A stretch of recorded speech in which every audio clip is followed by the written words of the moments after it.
Paunakte laibu bungkhat Paunakte man phatna Israel kumpipa David tapa Solomon Paunakte pilna le hilna theina ding thei siam na thu te thei kak na ding thilhi pilhuai a hilna muding diktat na vai hom le hom siam na a mimol te kyang a kiven siam na pe ding tangwal kyang a theina le ngien tel na mi pil in azak thei a sin siam na a apun thei na ding in thei siam mi in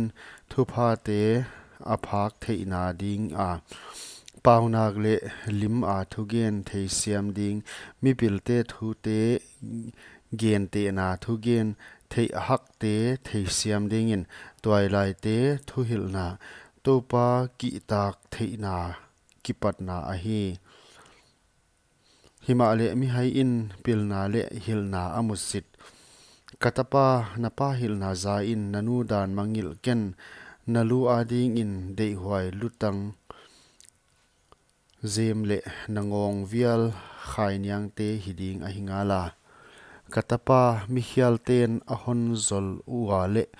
pha sakpi ken hon zuin sisan ibuk dingwa aziak be in mi hoite agukin itang dingu achi ule siol bang in amaute ahing in inom wal ding wa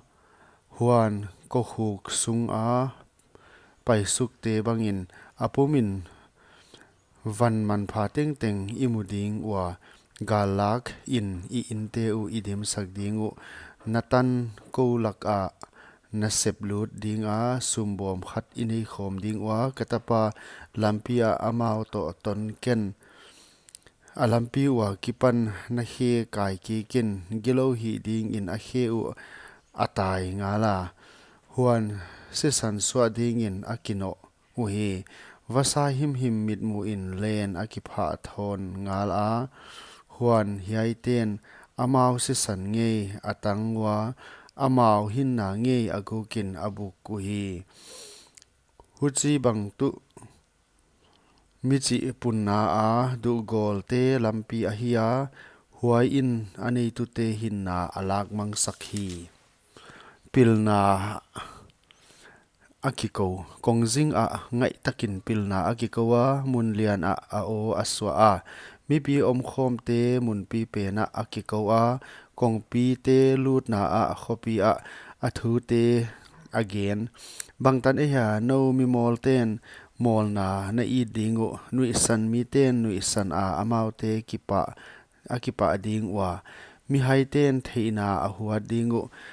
kasal na a ki hei un la ngai in na tung wa ka kha ka sung boding na kyang wa ka thu te ka thei sak ding hi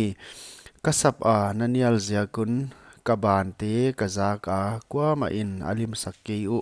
hima le kathupa ting teng bangma lo in na koiwa kasal na te bangma na dei ke u hi ken leng na to asiat ni un ka hon nui sandia nalaw na u ahong tun chiang in ka hon chiam nui ding hui pi bang a nalaw na u ahong tun chiang in ping pe bang a na to asiat na u ahong tun chiang in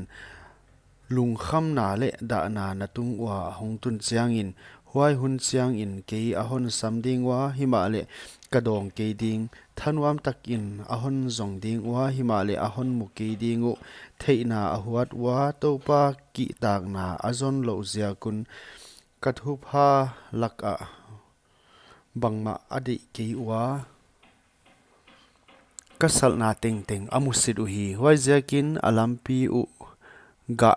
aneding wa amau thu som te nge in aval ding u hi mimol te nung tol na in amau te athat dia mi hai te hausak na in amau te a hi ma te hi mang ding in hi ma eng ding a hi ziakin hima ale kwa pe ke hon ngai hia bit takin ateng ding wa gilo law na pangloin amwang ding u hi